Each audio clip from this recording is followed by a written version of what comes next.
성을 요란하게 하는 사람들이라는 제목으로 말씀 전할 때에 많은 은혜 받으시기 바랍니다. 아멘. 사랑의 하나님, 말씀으로 우리와 만나 주시니 감사합니다. 아멘. 우리의 믿음 없음과 의심으로 말미암아 믿음이 흔들릴 때 말씀으로 붙잡아 주실 줄로 믿습니다. 아멘. 우리를 불쌍히 여겨 주시옵소서. 말씀 속에서 주님 만나고 은혜 받게 하여 주시옵소서. 아멘. 예수님의 이름으로 기도합니다. 아멘.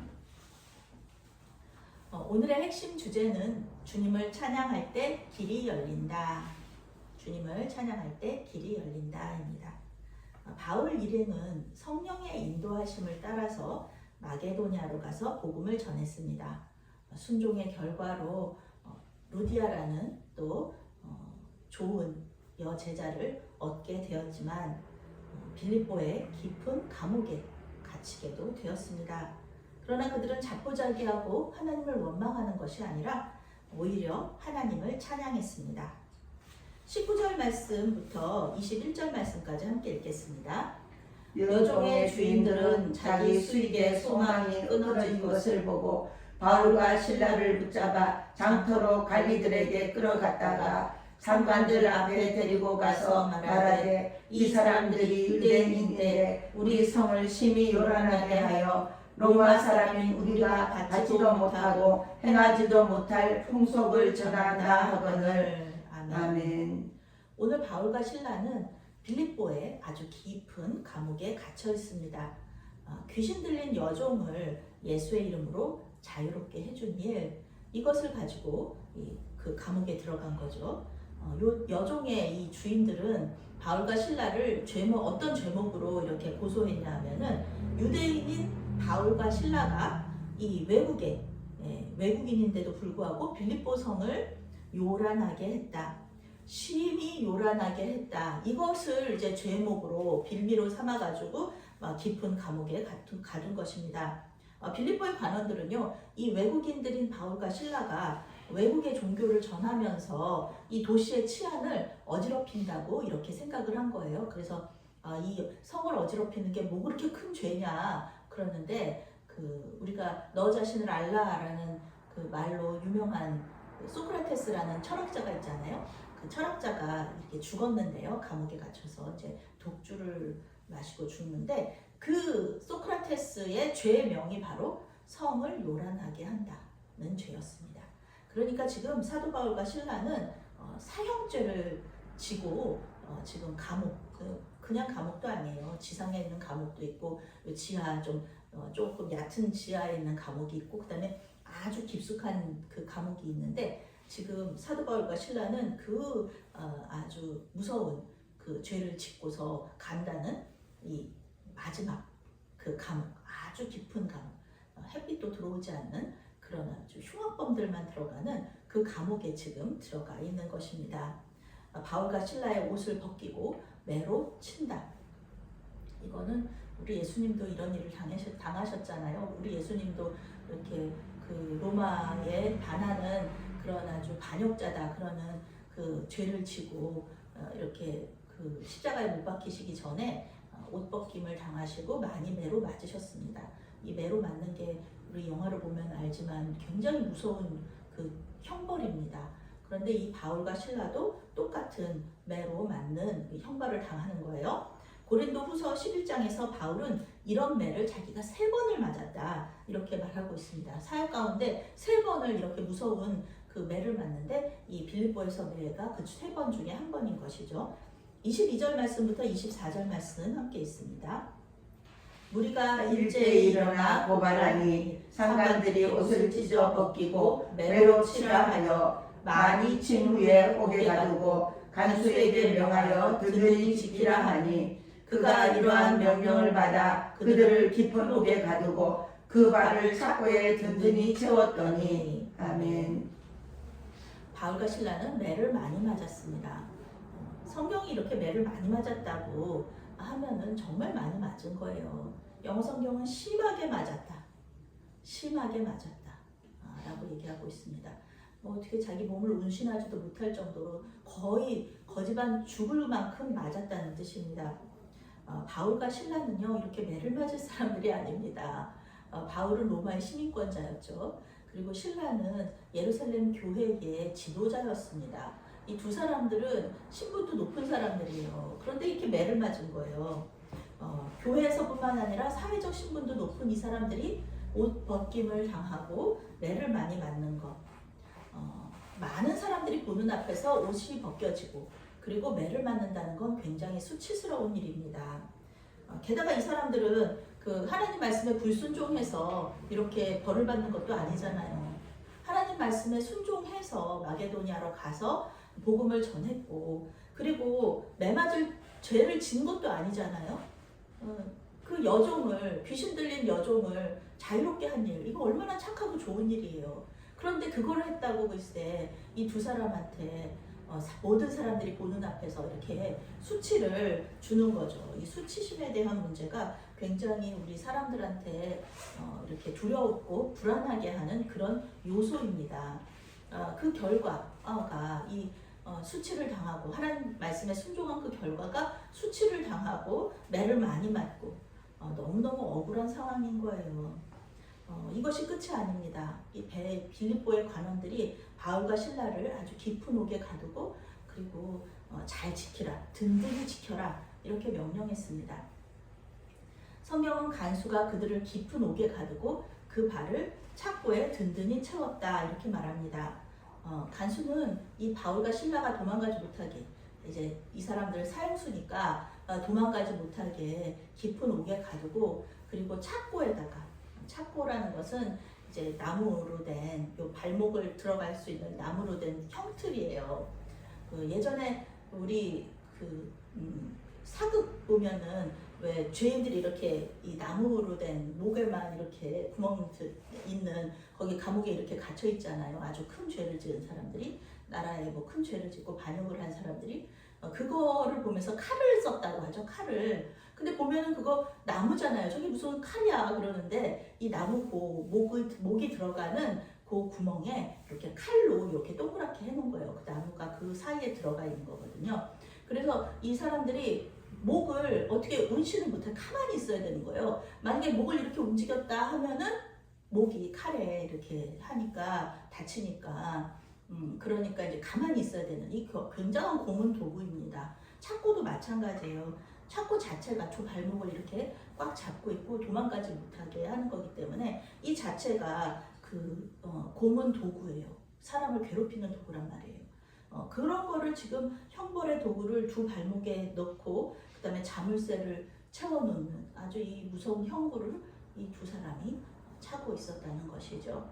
그 깊은 감옥 속에서 매맞아서 아파서 운신도 못하고 수치스럽고 그리고 이렇게 착고까지 그래서 잠시도 쉴 틈이 없는 안식을 할 수가 없는 잠도 못 자는 너무 아프고 힘들어서 그런 상황 속에 있었다는 것입니다. 그럴 만한 죄도 짓지 않았는데 하나님 말씀에 순종했을 뿐인데 이 두 사람은 그렇게 그런 어렵고 힘든 상황 속에 들어가 있는 것이죠. 이 두 사람은 그 시간을 하나님과 어떻게 할지를 자기가 선택할 수 있어요. 거기서 막 하나님을 원망할 수도 있어요. 하나님 어떻게 우리한테 이렇게 하실 수가 있습니까? 원망할 수도 있어요. 억울한 일을 막 내가 지금 로마의 시민권자인데 내가 나가기만 해봐라. 너네 가만히 안 둘 거야. 이러면서 그 복수를 계획할 수도 있었습니다. 그런데 이 바울과 신라가 그렇게 하지 않았다는 거예요. 마지막 남은 힘을 분노하고 복수심에 불타고 그렇게 하면서 그 시간들을 보낸 것이 아니라 하나님을 찬양하면서 그때 그 시간에 하나님께 기도하면서 이 시간들을 보냈다는 것입니다. 이 마지막 남은 힘을 하나님께 드리기로 결정한 거죠. 바울과 신라는 기도하고 하나님을 찬양하는 노래를 불렀다. 이렇게 성경이 말하고 있습니다. 25절, 26절 말씀 함께 읽겠습니다. 한밤중에 바울과 신라가 기도하고 하나님을 찬송하매 죄수들이 듣더라. 이에 갑자기 큰 지진이 나서 옥토가 움직이고 문이 곧 다 열리며 모든 사람의 매인 것이 다 벗어진지라. 아멘. 한밤중에 저 감옥 밑에 아주 깊은 감옥에서 찬양 소리가 들렸습니다. 그것도 아주 가장 깊은 깊은 감옥에서 매맞고 고문받은 외국인 죄수들이 있는 방에서 찬양 소리가 들리는 거예요. 감옥에 갇힌 다른 죄수들도 이 기도 소리와 찬양 소리를 들었습니다. 그냥 들은 것이 아닙니다. 헬라어, 이 성경이 기록된 헬라어 원어로는 여기서 집중하여 듣다, 집중하여 듣다라고 이렇게 번역을 하고 있습니다. 다른 죄수들이요, 그 깊은 감옥 속에서 들리는 그 기도 소리와 그리고 찬양 소리를 들었다라는 것입니다. 물론 뭐 사도 바울과 그 신라는 뭐 헬라어에 정통한 사람들이니까 헬라어로 이렇게 기도를 했을 수도 있고, 그 다음에 그 찬양을 해서 뭐 다른 사람들이 그렇게 들었을 수도 있어요. 그런데 우리가 그렇잖아요. 찬양은 외국 사람이 부르는 찬양도, 우리가 전혀 알지 못하는 언어로 부르는 찬양도 우리에게 감동을 주지 않습니까? 그렇게 두 사람이 힘든 가운데, 고난 가운데 이 하나님을 찬양하는 이 찬양이 이 죄수들을 감동시켰다는 것이죠. 그들은 바울과 신라를 이해할 수 없었어요. 외국 사람인데 저렇게 힘들게 들어와가지고 아프고 그런 억울하고 수치스러운 그 과정 속에서도 하나님을 찬양한다, 이해할 수가 없었죠. 그런데 더 놀라운 일이 벌어집니다. 호련히 큰 지진이 났다. 큰 지진이 나서 옥터가 움직이고 감옥문이 열리고 모든 족쇄들이 풀어졌다라는 것입니다. 이거는 뭐 하나님의 어떤 엄청난 기적이죠. 사람이 할 수 있는 일이 아닙니다. 바울과 신라가 어떤 기도를 했을까요? 하나님, 우리를 도와주십시오. 우리를 자유롭게 해주십시오. 이런 기도를 했을 수도 있어요. 어떤 기도를 했는지 성경은 말해주지 않지만, 그런데 아마도 그 사도 바울과 신라였다면 이런 기도를 하지 않았을까? 하나님, 우리를 이곳에 이렇게 갇히게 하신 주님의 뜻이 있으실 겁니다. 주님, 그 뜻을 이루어 주십시오. 이런 기도를 하지 않았을까? 저는 그렇게 예상을 해봅니다. 하나님 뜻대로 이 모든 상황들을 인도하여 주시옵소서, 이렇게 기도하지 않았을까? 왜냐하면 이 일을 통해서 빌립보 교회가 부흥과 성장을 하게 되거든요. 우리가 뒤에 보면 알잖아요. 이 간수와 그 가족들이 전부 다 구원을 받고 빌립보 교회에 아주 큰 일꾼이 되잖아요. 기둥들이 되잖아요. 그런 것처럼 하나님께서 이 일을 통해서 하나님의 일을 해 가시는 겁니다. 이 일을 통해서 하나님께서 사도 바울과 신라를 더 큰 하나님의 사역으로 이렇게 부르시는 겁니다. 그렇지, 이런 일을 허락하신 하나님을 신뢰하고 하나님을 찬양했을 때 이런 일이 벌어지는 겁니다. 우리는 오늘 말씀 속에서요, 이 장면과 유사한 어떤 장면을 생각할 수 있습니다. 그것은 바로 십자가에 매달리신, 십자가에 못 박히신 우리 예수님께서 이 일과 비슷한 일을 하셨다는 거예요. 우리 예수님도 마찬가지죠. 우리 예수님도 먼저 이런 일을 당하셨는데, 우리 예수님 억울하게 아무 죄도 없으신 분이 십자가에 못 박히셨잖아요. 그런데 그 사람들, 자기를 십자가에 못 박은 사람들, 자기를 환영하지 않고 거절한 사람들을 하나님께서 그 십자가 위에서 완전히 심판의 말씀으로 다 죽여버리신 것이 아니라 우리 예수님께서는 그들을 위해서 기도하셨잖아요. 그들을 용서해달라고, 자기들이 하는 일을 알지 못한다고 그렇게 말씀하시면서 십자가 위에서 엘리 엘리 라마 사박다니 하시면서 이렇게 찬양하시거든요. 조용한 말로 읊조리셨다, 이렇게 얘기하고 있어요. 원래 엘리 엘리 라마 사박다니, 이것이 시편에 있는 말씀이잖아요. 시편은 원래 노래였단 말이에요. 찬양이었단 말이에요. 지금은 이제 가사만 나오지만 그때 당시에는 노래로 다 이렇게 이어져 내려왔는데, 예수님께서 그 십자가에서 찬양을 부르셨다는 거예요. 하나님, 이렇게 찬양을 부르셨다. 그것을 우리가 굉장히 감동적으로 이렇게 느끼실 수가 있습니다. 십자가에서 예수님은 하나님께 기도하시고 하나님을 찬양하셨습니다. 시편 22편에 나오는 그 엘리 엘리 라마 사박다니, 그 찬양을 조용히 읊조리셨습니다. 주님은 십자가에서 하나님을 원망하고 또 십자가에서 내려오는 대신에 우리를 구원하시기 위해서 그곳에서 이 십자가의 그 고통을 견디셨던 거죠. 그로 인하여서 우리가 모두 구원을 받게 되었다는 것입니다. 그렇게 하심으로써 인류 구원의 사명을 완수하시게 되죠. 고난 속에서 찬양할 때 이런 복음이 전파되고 하나님의 나라가 이렇게 커지고 넓어진다는 것을 우리가 오늘 말씀을 통해서 알 수가 있습니다. 우리는 때때로 하나님께 순종했는데 고난이 찾아올 수가 있어요. 억울한 일을 당할 때도 있고요. 수치를 당할 때도 있습니다. 이런 것은 매우 고통스러운 일입니다. 오늘 저도 이 교회를 이렇게 오다가 청소년, 중학생 같은 학생들, 남학생들 3명에게 이렇게 전도를 했어요. 교회 다니느냐, 교회를 안 다니면 왜 교회를 안 다니느냐. 그렇게 이제 계속 이렇게 얘기를 하면서 잠깐 이렇게 걸어오는데 그 중에 한 학생이 굉장히 이렇게 불량하게 저에게 나중에 뭐 데이트나 한번 합시다 막 이러는 거예요. 차나 한잔 마십시다. 아니 진짜 아들 손자 같은 그 남학생이 그렇게 얘기를 하는데 제가 제 안에 조금 수치스러움을 느꼈어요. 아니 내가 전도를 하고 있는데 아니 이렇게 어린 학생이 나한테 이렇게 희롱을 하나. 그래서 제가 그 학생한테 이렇게 따끔하게 이렇게 얘기를 해줬어요. 뭐 그렇게 뭐 혼을 내고 그러지는 않고 제가 분노하거나 그러지는 않고 요즘 그런 말 하면은 큰일 난다. 그런 얘기 하면은 요즘은 이런 성희롱 같은 얘기이기 때문에 그런 얘기하면 안 돼. 라고 이렇게 잘 타일렀습니다. 전도를 할 때에 이런 어려운 일을 겪어요. 전도 안 하면은 그 일을 겪지 않아도 되죠. 그렇지만 전도할 때 우리는 고난도 당하고요, 고통도 당하고 억울한 일도 당하고 힘든 일도 당합니다. 그런 것을 보면은 우리가 이제 전도하지 말아야 되나? 그런 생각을 할 때도 있죠. 그런데 하나님께서는 이렇게 말씀하세요. 오늘 성경에서 이런 일이 있을 때 어떻게 해야 되는지 말해주고 있죠. 기도하고 하나님을 찬양하라. 아멘. 기도하고 하나님을 찬양하라. 오직 우리 주님을 향한